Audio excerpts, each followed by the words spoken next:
Hello everyone, welcome to Naira study hub. आप सब कैसे हैं? आई होप कि आप सभी अच्छे होंगे और अपने स्टडी को कंटिन्यू कर रहे होंगे। फ्रेंड्स, आज के वीडियो लेक्चर में जो आपका सब्जेक्ट साइंस हो जाता है उसके 2017 का जो पेपर है उसको सॉल्व करेंगे। इससे पहले के वीडियो में 2016 का पेपर सॉल्व किया था। अगर उसे आप लोगों को देखना है, पहली बात तो जिन लोगों ने चैनल को सब्सक्राइब कर रखा है तो उन लोगों के पास तो नोटिफिकेशन पहुंच ही जाती है, लेकिन कभी कभी ऐसा होता है कुछ रीजन की वजह से नोटिफिकेशन उनके पास तक भी नहीं पहुंच पाता है। सो आप लोग प्लेलिस्ट में जाके देख सकते हैं और चैनल पे आप सर्च करके देख सकते हैं, तो आप लोगों को ये जो पेपर हैं वो प्रोवाइड हो जाएंगे। और भी जो वीडियोस हैं अगर बाय चांस आप लोगों को नहीं प्रोवाइड में है तो आप लोग प्लेलिस्ट में जाकर देख सकते हैं। और कुछ कमेंट आते हैं कि जैसे उन्हें पीडीएफ चाहिए, तो आप लोग हमारे टेलीग्राम चैनल से जुड़ जाएं जहां पर आपको फ्री पीडीएफ नोट्स प्रोवाइड हो जाएंगे। ठीक है ना? तो चलते हैं, सॉल्व करते हैं जो आपका 2017 का पेपर हो जाता है। आपको अच्छे से पता है कि पहले 5 क्वेश्चंस जो होते हैं वो वस्तुनिष्ठ प्रश्न यानी बहुविकल्पीय टाइप क्वेश्चंस होते हैं। उसके बाद अति लघुत्तरीय टाइप क्वेश्चंस होते हैं और उसके बाद लघुत्तरीय टाइप क्वेश्चंस होते हैं। और एक चीज बताना चाहेंगे कि ऐसा नहीं है कि आप लोग जब अति लघुत्तरीय लिखें तो 25 वर्ड जरूरी से जरूरी लिखें, ऐसा कुछ भी नहीं है। अगर जो चीज पूछी गई है आपने उसके बारे में लिख दिया है तो 25 वर्ड गिनने की कोई जरूरत नहीं कि आप गिनने बैठेंगे। और 75 वर्ड जैसे कि लघुत्तरीय में होता है, तो ऐसा नहीं है कि 75 वर्ड्स ही आप लिखें, जो चीज पूछा गया है उसके बारे में आप बताएं और जैसा टाइम हो उसके अकॉर्डिंग आप लोग वर्क कीजिएगा। ठीक है ना? तो चलते हैं, क्वेश्चन देख लेते हैं। क्वेश्चन है एलिसा परीक्षण है हिपेटाइटिस या क्षय रोग या एड्स या टाइफाइड। तो आप लोग अच्छे से जानते हैं एलिसा परीक्षण किसका है, तो एड्स हो जाता है, यानी कि आपका सा ऑप्शन राइट हो जाता है। गेलेना किस धातु का अयस्क है? जिंक का, लेड का, कॉपर का या एल्यूमिनियम का? तो गेलेना आपका हो जाता है लेड का, यानी कि बा ऑप्शन आपका राइट हो जाता है। और अगर बात की जाए लेड की परमाणु संख्या की तो 82 होती है। वातावरण और जीवधारियों के पारस्परिक संबंधों से क्या बनता है? समुदाय बनता है या पारिस्थितिकी तंत्र बनता है या जीवोम बनता है या आपका हो जाता है खाद्य जाल? तो इसमें जो बनता है यानी कि आपका हो जाता है वातावरण और जीवधारियों के पारस्परिक संबंधों से क्या बनता है, तो पारिस्थितिकी तंत्र, यानी कि बा ऑप्शन आपका राइट हो जाता है। 4 नंबर क्वेश्चन हो जाता है शुष्क शेल में किस पदार्थ की छड़ एनोड का कार्य करती है? कार्बन, सिलिकॉन, जर्मेनियम या बोरॉन? तो इसमें कार्बन आपका हो जाता है, यानी कि आ ऑप्शन आपका राइट हो जाता है। लास्ट क्वेश्चन यानी कि बहुविकल्पीय टाइप में जो 5 क्वेश्चन होते हैं उसमें 5वां क्वेश्चन हो जाता है रुधिर का थक्का बनाने वाली रुधिर कणिका का नाम लिखे। लाल रुधिर कणिका, प्लेटलेट, श्वेत रुधिर कणिका या इनमें से कोई नहीं? तो प्लेटलेट ये आपका राइट आंसर हो जाता है। इस तरह से यहाँ पे आप लोगों के बहुविकल्पीय टाइप क्वेश्चंस कंप्लीट हो जाते हैं। अब देख लेते हैं अति लघुत्तरीय टाइप प्रश्न। प्रश्न संख्या 6 है और अति लघुत्तरीय टाइप क्वेश्चंस की यानी पहला क्वेश्चन है और उस तरह से आपका 6 नंबर क्वेश्चन हो जाता है। खाद्य जाल से आप क्या समझते हैं? तो खाद्य श्रृंखला जब सीधी ना होकर जटिल हो जाती है तब एक प्रकार के जीव कई प्रकार का भोजन या एक प्रकार के जीव कई प्रकार के जीवों द्वारा खाया जाता है तो एक जाल बन जाता है। इसे क्या कहा जाता है? इसे खाद्य जाल कहते हैं। अब हम इसको ऐसे समझ लेते हैं, जैसे देखिए खाद्य जाल और फूड चेन यानी खाद्य श्रृंखला में अंतर क्या होता है? इस तरह के क्वेश्चंस पूछे जाते हैं एग्जाम में और अंतर भी पूछे जाते हैं। ठीक है ना? तो खाद्य जाल क्या होता है? जैसे हरे पौधे हैं, ठीक है ना, तो इनको कौन खा रहा है? जैसे आपके ये हरे पौधे हो गए, है ना, हरे पौधे हो गए, तो इनको कौन खा रहा है? इनको भाई देखिए जैसे खरगोश हो गए, बकरी हो गई, खा लेते हैं। कीट पतंगे भी खा लेते हैं, ऐसा तो है नहीं सिर्फ इनको जो है गाय भैंस बकरी ही खाती है ना? बहुत लोग खाते हैं, बहुत जीव जंतु खाते हैं। उसके बाद जैसे ये खरगोश है, खरगोश को कौन खाता है? तो खरगोश को जो यानी मांसाहारी जंतु होते हैं वो खाते हैं। अब मांसाहारी जंतु ऐसा तो नहीं है, गारंटेड तो नहीं है कि इनको सिर्फ छोटे जीव ही खाएंगे। भाई जब छोटे जीव इनको जो मिल जाए, ऐसा होता है जैसे छोटे जीव ने इसको खाया, लेकिन हो सकता है बड़े जीव की नज़र इस पे पड़ गई हो तो बड़े जीव ने इसको खा लिया, तो ये कोई शर्त नहीं होती है। तो इस तरह से ये खाद्य जाल बनता चला जाता है कि इनको इसने खाया, हरे पौधे, इस तरह से ये एक जाल रूप में बन जाता है। ठीक है ना। अब देख लेते हैं विद्युत के 2 सुचालक और 2 कुचालक पदार्थों के नाम लिखिए। सुचालक मतलब क्या होता है? जैसे आप विद्युत, जैसे मान लीजिए आपके धोखे से जैसे विद्युत का जो तार है और चल रहा है और उसमें आपका सोना या चांदी या तांबा या एल्यूमिनियम ऐसी कोई चीज़ लग जाती है, गीली लकड़ी लग जाती है, तो क्या होता है? तो करंट आ जाता है ना। तो ये क्या है? सुचालक हैं ये सब चीज़ें। और जैसे विद्युत के 2 कुचालक में, तो विद्युत के कुचालक में कौन हो जाते हैं? जैसे रबड़ है, आप जैसे जो उसमें धारा प्रवाहित हो रही है, धारा प्रवाहित हो रही ना विद्युत की, और उसमें रबड़ आप लगा दें, या जैसे पॉलिथीन होती है ना, तो पॉलिथीन या प्लास होता है, उस पे देखिए प्लास्टिक चढ़ी होती है, तो वो नहीं करंट मारता है, यानी ये क्या है? कुचालक है। लकड़ी, लेकिन शर्त यह है लकड़ी होनी चाहिए सूखी, गीली होगी तो वो क्या हो जाएगा? वो सुचालक हो जाएगा, उसमें करंट आ जाता है। तो इस तरह से सुचालक वो होते हैं जिसमें करंट आ जाता है और कुचालक वे होते हैं जिसमें नहीं आता है। तो इस तरह से आप समझ लेंगे तो आपको आसानी रहेगी लिखने में। अब धातु गैल्वेनीकरण प्रक्रिया क्या है? तो लोहे को जंग से बचाने के लिए लोहे की चादर या अन्य पात्र को पिघले हुए जस्ते में डुबा देते हैं, जिसके कारण लोहे पर जस्ते की पतली परत जम जाती है। इसे गैल्वेनीकरण कहते हैं। घरों में छतें बनाने के लिए प्रयुक्त लोहे की चादरों, बाल्टियों, ड्रमों को संक्षारण से बचाने के लिए प्रयुक्त लोहे की चादरों गैल्वेनीकरण किया जाता है। यानी कहने का मतलब ये हो जाता है कि जो लोहे की धातु, उसमें देखिए जंग लग जाती है, लेकिन उसको बचाने के लिए उस पर एक परत चढ़ाई जाती है, जिसे क्या कहा जाता है? तो गैल्वेनीकरण कहा जाता है। ठीक है ना। तो इस तरह से आप बहुत अच्छे से लिख पाएंगे। सर्वदाता वो सर्वग्राही रक्त वर्ग का नाम लिखे। अब रक्त जो है वो कितने वर्ग का होता है? तो आप लोग जानते हो, देखिए ए वर्ग होता है, बी वर्ग होता है, ओ वर्ग होता है और ए बी वर्ग होता है। यानी ए ये वाला अलग होता है, ये बी अलग होता है और ए बी एक होता है।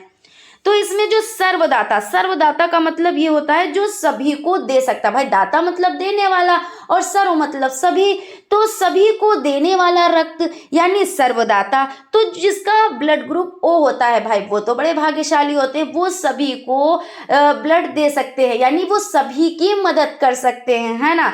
कि भाई पता है कि इनका ब्लड ग्रुप ओ है, तो इनमें चेक करने की कोई ज़रूरत नहीं, किसी भी ग्रुप का व्यक्ति हो तो वो मतलब ओ ग्रुप से रक्त ले सकता है। तो इस तरह से ये ग्रुप सभी की मदद कर सकता है। अब देख लेते हैं सर्वग्राही की बात करें। सर्वग्राही मतलब ग्रहण करने वाला, सर्व मतलब सभी को, यानी ग्राही ग्रहण करने वाला, तो सर्वग्राही। तो ए बी है, तो भाई इनका तो मसला ये हो जाता है कि ये तो भाई सभी से ग्रुप यानी सभी से ब्लड ले सकते हैं, किसी का भी ग्रुप कुछ भी हो ये ले सकते हैं। तो ये तो भाई बड़े फायदेमंद हो गए। जिनका ब्लड ग्रुप ए बी है तो उनको तो टेंशन की कोई बात नहीं, क्योंकि वो जो है सभी से ले लेंगे, है ना। तो इस तरह से हो जाता है। तो सर्वदाता वो सर्वग्राही ओ और ए बी हो जाते हैं। विद्युत ऋणात्मकता को परिभाषित कीजिए। विद्युत ऋणात्मकता किसी परमाणु का एक रासायनिक गुण है जो दर्शाता है कि वह परमाणु किसी सहसंयोजी अबंध में इलेक्ट्रॉनों को आकर्षित करने में कितना सक्षम है। इसे एक्स से प्रदर्शित करते हैं। ठीक है ना। हेपेटाइटिस बी शरीर के किस अंग को प्रभावित करता है? तो हेपेटाइटिस बी विषाणु के कारण होने वाला लीवर का एक गंभीर संक्रामण रोग है, जिसे टीके द्वारा आसानी से रोका जा सकता है। इस तरह से आपका हो जाता है। उसके बाद यहाँ पे आप लोगों के अति लघु टाइप क्वेश्चंस कंप्लीट होते हैं। आई होप आप लोगों को चीज़ें समझ में आ रही होंगी। और फ्रेंड्स देखिए, अब यहाँ पे आप लोगों के लघुत्तरीय टाइप क्वेश्चंस की सीरीज कंप्लीट होती है, यानी कि लघुत्तरीय टाइप क्वेश्चंस शुरू होते हैं और अति लघुत्तरीय टाइप क्वेश्चंस कंप्लीट होते हैं, है ना। तो फर्स्ट नंबर क्वेश्चन है और उस तरह से आपका 12 नंबर क्वेश्चन है, तत्वों की आवर्त सारणी के गुण व दोष क्या है। ओम का नियम के अनुसार यदि भौतिक अवस्थाएं नियत रखी जाएं तो प्रतिरोध के सिरे यानी सिरों के बीच उत्पन्न विभवांतर उसमें प्रवाहित धारा के समानुपाती होता है, अर्थात V1 या V = RI, या आप कह लें R = V/1 कॉन्स्ट। प्रतिरोध R के मध्य साध विभवांतर स्रोत V का स्रोत लगाने पर उसमें विद्युत धारा I प्रवाहित होती है। ये तीनों राशियां ओम के नियम का पालन करती हैं, अर्थात V = IR। अब इस तरह से आप इसको बना सकते हैं, बहुत ही आसान है ना। तो इस तरह से आप इसको बना सकते हैं अच्छे से। यहाँ पे ये माइनस हो जाता है, ये प्लस हो जाता है, ये R हो जाता है, ये इस तरह से। अब आपका क्वेश्चन हो जाता है 13 नंबर, धारावाही परिनालिका से क्या अभिप्राय है, सचित्र वर्णन कीजिए। अब यहाँ पे चित्र भी पूछ रहे हैं और वैसे भी साइंस में आप जहाँ पे चित्र की ज़रूरत है आप चित्र के माध्यम से ही समझाएं, क्योंकि भाई साइंस है, साइंस का मतलब चित्रों से समझाना ही होता है ना भाई, आप ज़रूर समझाएं।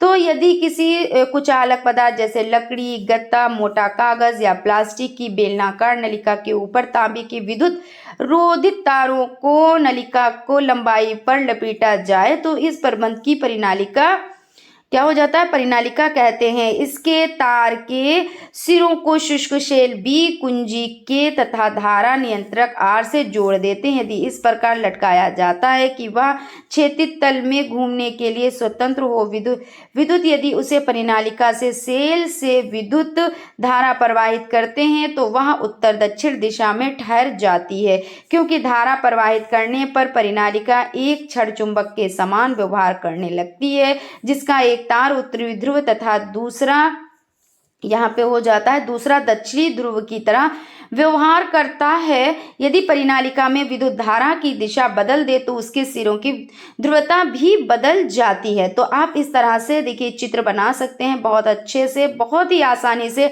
आप यहाँ से स्टार्ट करें सबसे पहले, जब आप इसका ये चीज़ आप कंप्लीट कर लेंगे बहुत ही आसानी से, फिर उसके बाद देखिए यहाँ पे इस तरह से बना हुआ है ना, और उसके बाद आप ये चीज़ कंप्लीट कर लें, क्योंकि कभी कभी ऐसा नहीं समझ में आता कि कहाँ से स्टार्ट करें, है ना। इस तरह से आपने इसको कंप्लीट कर लिया और उसके बाद ये इस तरह से एक सीधी लाइन, और इस तरह से हमारी थोड़ी सी यहाँ पे तिरछी हो गई, हालांकि चित्र में बिल्कुल सीधी है। फिर उसके बाद ये इस तरह से आप धारा प्रवाहित कर दें, ठीक है ना। और फिर नामकरण कर दें, ये बी हो गया, ये के हो गया, ये आर, और ये एस आर एन हो गया, है ना, नॉर्थ साउथ हो गया। फिर आधार ये हो जाता है आपका, ये आधार है, और ये डोर हो जाती है, और परिनालिका, ठीक है ना। इस तरह से आप लोग 2 से 3 बार बनाएंगे और चीज़ें आपको अच्छे से समझ में आ जाएंगी। अब कह रहे हैं क्वेश्चन में कि जैविक घटक क्या होता है, इनके घटकों का संक्षिप्त वर्णन करें। अब जैविक घटक है ना, तो जैविक घटक इस तरह भी क्वेश्चन आ सकता है, हो सकता है उत्पादक क्या होते हैं, हो सकता है उपभोक्ता क्या होते हैं, कुछ भी आ जाए, लेकिन लिखना आपको यही है। तो जैविक घटक क्या होते हैं देख लेते हैं। जैविक घटक पादप जंतु और सूक्ष्म जीव परितंत्र का जैविक घटक बनाते हैं। सूर्य के प्रकाश की विकिरण ऊर्जा के प्रयोग करने के आधार पर इन यौगिक घटकों को निम्नलिखित 3 भागों में बांटा जा सकता है। अब क्या होता है, सूर्य के प्रकाश में कौन भोजन बनाता है, तो सूर्य के प्रकाश में भोजन कौन बनाता है, तो जो उत्पादक होते हैं। और उत्पादक कौन होते हैं, तो जो पेड़ पौधे होते हैं, ठीक है ना, वो क्या बनाते हैं, वो सूर्य के प्रकाश में भोजन बनाते हैं। अब क्या होता है, अब देखिए सबसे पहले उत्पादक समझ लेते हैं। यहाँ पे उत्पादक है ना, तो इसने क्या किया, उत्पादक ने क्या किया कि सूर्य के प्रकाश से भोजन बनाया। अब यहाँ पे देख लेते हैं, जितने भी हरे पौधे होते हैं वो उत्पादक होते हैं। सभी प्रकार के पर्ण रहित युक्त हरे पादप सूर्य के प्रकाश में संश्लेषण की क्रिया द्वारा भोजन निर्माण करते हैं, अतः इन्हें स्वपोषी भी कहा जाता है, क्योंकि भोजन बनाने की क्षमता केवल स्वपोषी अर्थात हरे पौधे में ही होती है। इनको उत्पादक कहते हैं, यानी जो हरे पौधे वो अपना भोजन स्वयं बनाते हैं, और जो जीव जंतु होते हैं वो एक दूसरे पर निर्भर रहते हैं ना, यही चीज़ तो हो गई। अब देख लेते हैं उपभोक्ता कौन होते हैं, तो उपभोक्ता वो होते हैं जो हरे पौधों पर, यानी ज़रूरी नहीं कि हरे पौधों, उपभोक्ता भी कई तरह के होते हैं। अब इनको पहले समझते हैं कि कौन हरे पौधों पर डिपेंड रहता है, और जो हरे पौधों पर डिपेंड रहता है उन पे कौन डिपेंड रहता है ना। तो उपभोक्ता खाद्य पदार्थों का उपयोग करने वाले जीवों को उपभोक्ता या परपोषी कहते हैं। ये निम्न प्रकार के होते हैं। देखिए कई प्रकार के ये होते हैं, ये एक जैसे नहीं होते हैं, क्योंकि कुछ शाकाहारी होते हैं, कुछ मांसाहारी होते हैं, कुछ सर्वाहारी होते हैं, है ना। तो इसमें सबसे पहले प्राथमिक उपभोक्ता देख लेते हैं। देखिए यहाँ पे खरगोश बना हुआ है। खरगोश क्या खा रहा है? गाजर, मूली, है ना, ये सब चीजें, घास। और जो टिड्डा है ये क्या है? ये देखिए पत्तियां है, देखिए इसने इतनी पत्ती खा भी डाली है ना, तो ये खा रहा है। तो इसका मतलब ये क्या है? ये हरी सब्जी और पत्ते और घास ये खाते हैं। अब देख लेते हैं, देखिए यहाँ पे समझिए प्राथमिक उपभोक्ता, इस श्रेणी में वे जंतु आते हैं जो सीधे हरे पौधे से अपना भोजन प्राप्त करते हैं, है ना। ये सिर्फ साग सब्जी ही खाएंगे और आप इनको मांस खाते हुए नहीं देखेंगे, है ना। जैसे गाय हो गई, भैंस हो गई, बकरी हो गई, ये सब क्या खाते हैं? ये साग सब्जी ही तो खाते हैं, है ना। और देखिए अपना भोजन प्राप्त करते हैं, इसलिए ये जंतु शाकाहारी कहलाते हैं। और जो साग सब्जी खाते हैं उनको क्या कहते हैं? तो उनको शाकाहारी कहते हैं। उदाहरण में देख लेते हैं, जैसे गाय, भैंस, बकरी, ऊंट, खरगोश, हिरण, टिड्डा, एफिड, पादप और सूत्रकृमि जैसे हेटेरोडेरा ये हो जाते हैं। अब द्वितीय उपभोक्ता, द्वितीय उपभोक्ता का मतलब क्या है? देखिए ये जो चिड़िया है किसको खाती है? तो जैसे पेड़ पे कोई ऐसे कीड़ा बैठा हुआ है तो उसको खा जाती है ना।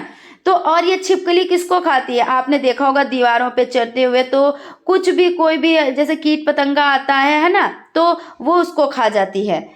तो इस तरह से इस श्रेणी में वे जंतु आते हैं जो शाकाहारी जंतुओं का उपभोग करते हैं, इसलिए ये जंतु मांसाहारी कहलाते हैं। जैसे मेंढक, और आपका हो जाता है मेढक, हो जाता है जोक, हो जाता है टोट, छिपकली, चिड़िया, बिल्ली, भेड़िया, मलेरिया फैलाने वाली मादा मच्छर, इस तरह से हो जाती है। अब तृतीय उपभोक्ता कौन होते हैं? तो तृतीय उपभोक्ता देखिए कहीं कहीं पर क्या होता है, दो ही देखिए उत्पादक होते हैं, उपभोक्ता होते हैं, वहां पे शाकाहारी और उसके बाद मांसाहारी रख दिया जाता है। लेकिन जैसे कि आपका सांप हो गया, बाज हो गया, कहीं कहीं पे क्या होता है, द्वितीय उपभोक्ता में ये होते हैं। आपने देखा होगा आपके क्वेश्चन में, आपकी सीरीज में भी इस तरह का क्वेश्चन है जिसमें रखा हुआ है, लेकिन ऐसा नहीं, इनको तृतीय उपभोक्ता में ही रखिए आप लोग, ठीक है ना। तो इस श्रेणी में वे जंतु आते हैं जो द्वितीय उपभोक्ताओं मांसाहारी जंतुओं को अपना शिकार बनाते हैं। अब जो तृतीय उपभोक्ता होते हैं ये क्या करते हैं? जो पहले से जिन लोगों ने जैसे क्या किया, जो मांसाहारी हैं और उनको खाते हैं, और ये हैं खुद मांसाहारी, है ना, तो उनको खाते हैं, तो ये क्या कहलाते हैं? तृतीय उपभोक्ता कहलाते हैं। जैसे सर्प हो गया, बाज हो गया, सिंह हो गया, बाघ हो गया आदि। अब सिंह और बाज और ये सब क्या खाते हैं भाई? ये जिसको पा जाए उसको खा जाते हैं भाई। खरगोश मिल गया उसको भी खा गए, भेड़िया मिल गया उसको भी खा गए, हिरन मिल गया उसको भी खा गए, यानी खा जाते हैं सभी को, है ना। उसके बाद देखिए अपघटक एवं अपरभोजी। अब इससे पहले हम सर्वाहारी को समझ लेते हैं, उसके बाद हम हेडिक पे चलते हैं। तो सर्वाहारी जो सब कुछ खाते हैं जैसे मनुष्य, है ना। अब देखिए अपघटक एवं अपदरभोजी। अब कहीं पे अपघटक है तो आप तो समझ गए कि ये अपघटक है, यानी कि छोटे छोटे टुकड़ों में बांट करके, और जहाँ पे जो पदार्थ बचे हुए होते हैं उनको खा के और सुरक्षा कर्मी का रूप अदा करते हैं, यानी ये सुरक्षा कर्मी कहलाते हैं। लेकिन कहीं पर अपदरभोजी हो तो भाई ये नया नाम है, अब इसमें क्या लिखना है? तो बिल्कुल भी कंफ्यूज ना होइएगा, जो अपघटक में लिखना है वही इसमें लिखना है, ठीक है ना। तो ये परपोषी, मृतपोषी जीव मृत पौधों व जंतुओं के शरीर का अपघटन करते हैं, इन्हें अपघटक कहते हैं, यानी परंतु कुछ जीव मृत पौधे या जंतुओं का तब तक उपभोग नहीं करते जब तक कि वे छोटे टुकड़ों या भागों में ना विभाजित हो जाएं। जीवों को अपदरभोजी या अपदरहारी कहते हैं। यानी देखा होगा कि जैसे मांसाहारी जंतुओं ने कुछ खाया, अब छोटे छोटे टुकड़े बच गए, शेष बच गए, तो उनको ये खाते हैं, ठीक है ना। अगर ये पड़े रह जाए तो क्या होगा? तो पर्यावरण प्रदूषण होगा, है ना, तो गंदगी फैलेगी, बदबू फैलेगी, है ना। तो इस तरह से ये हो जाता है, यानी ये सफाई कर्मी होते हैं। उदाहरण कवक, फफूंदी, जीवाणु, प्रोटोजोआ, मृदा सूत्रकृमि, केचुआ, जूलस, स्प्रिंग टाइल्स आदि हो जाते हैं। अब देखिए एनीमिया तथा ल्यूकीमिया रोग किस कारण होता है, इसके बचाव व उपचार क्या है। एनीमिया शरीर में खून की कमी। रक्ताल्पता का साधारण मतलब खून की कमी है। यह लाल रक्त कोशिका में पाए जाने वाले एक कण यानी हीमोग्लोबिन पूरे शरीर में ऑक्सीजन को प्रवाहित करता है। इसकी कमी होने से पूरे शरीर में ऑक्सीजन की आपूर्ति में कमी आती है, जिसके कारण व्यक्ति में थकान और कमजोरी महसूस करता है। बचाव व उपचार। चिकित्सक की सलाह के अनुसार भोजन पर विशेष ध्यान देना, आयरन सप्लीमेंट लेना, प्रतिदिन 6 से 8 ग्लास तरल पदार्थ लेना, हरी पत्तेदार सब्जियां लेना, ये हो जाता है। ल्यूकीमिया रक्त बनाने वाले ऊतकों का कैंसर संक्रमण से लड़ने की शरीर की क्षमता में रुकावट पैदा करता है। उपचार। इसका उपचार औषधीय चिकित्सा के द्वारा किया जाता है। कुछ उपचार विकिरण चिकित्सा के द्वारा भी मरीजों की जीवन शैली में सुधार करते हुए अस्थिमज्जा के तनाव में कमी लाने या उपचार के बाद उचित देखभाल करना है। लोहे के अयस्क से पिग आयरन प्राप्त करने की प्रक्रिया का संक्षिप्त वर्णन कीजिए। देखिए वेरी इंपॉर्टेंट है, क्योंकि ये क्वेश्चन बहुत ज़्यादा पूछा जाता है। वो भी आपको चित्र आप लोगों को इसको तैयार करना है, ठीक है ना।